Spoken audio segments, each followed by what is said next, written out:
So here are two very common models for special education. So the one that's specifically pertains is educational model.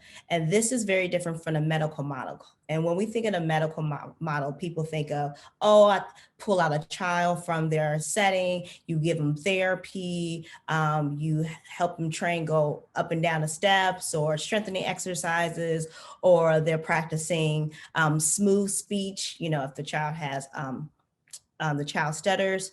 That's the medical model approach. And you're really looking at how you're going to, in a way, fix something. So you're definitely looking at more medical necessity and supporting that. The educational model is where when a child receives services within the school, you're making sure that they're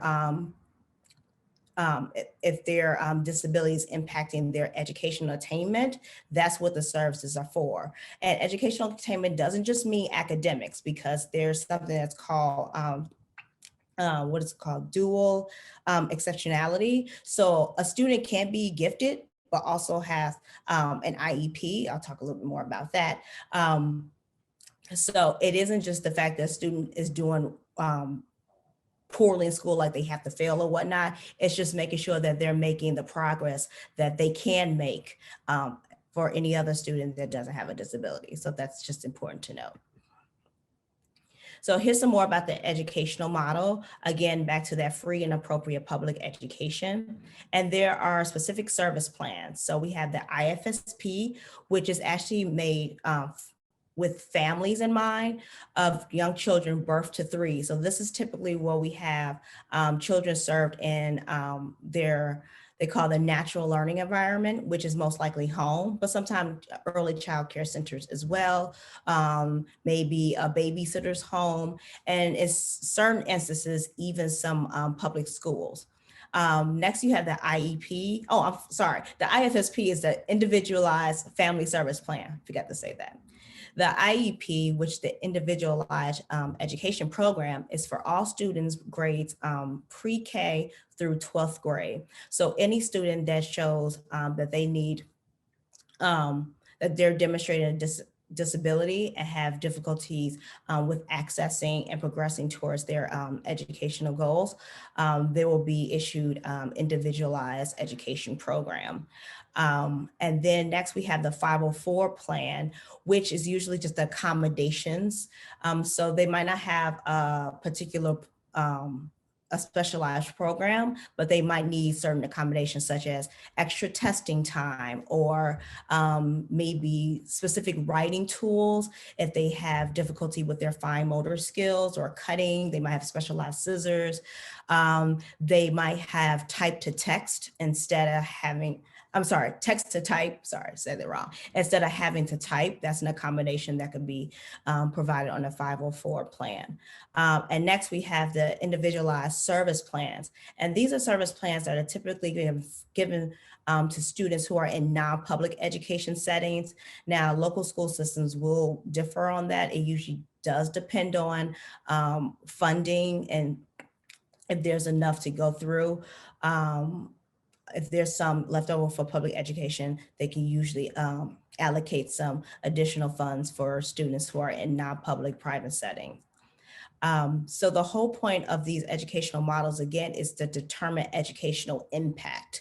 So and one good example is if a child might, they might do well with their math, but they have issues with just developing social relationship with their peers. Well, it's still going to impact their education attainment because they're, they have trouble or need some support with developing peer relationships. So they can actually receive the IEP and have some additional services to support that.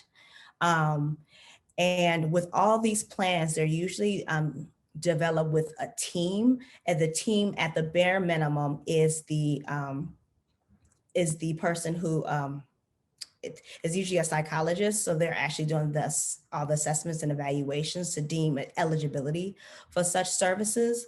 And then there's the parents. So those are usually the minimum you have for the IEP. Oh, sorry, and a general education teacher. So you have those 3 people who are usually at least the team. And then most likely there's a special education teacher and any other related service providers. So like speech language pathologist, occupational therapist, social worker, physical therapist, and so on. Again, it is a team-based decision. And so there usually has to be a consensus before moving forward with a service plan for the student to actually, before the students actually issued a service plan to move forward. And as I said, the medical model is different. This is usually outside of the school. So sometimes you might have the expectation that I want my child to receive this because the doctor said they need this. Well, that is usually when you get that in a clinical or an outpatient setting. As you see, there's a health professional decision. It's usually determined by medical necessity, and that's usually when you get the payment options of using a health insurance or pay for service or fee for service. The medical professional or the health professional develops a treatment plan, oftentimes in collaboration with the families, but not all the time. Sometimes the professional will develop this treatment plan and then inform the family of what their recommendations are. And again, like I said, this usually happens in a clinic and outpatient setting.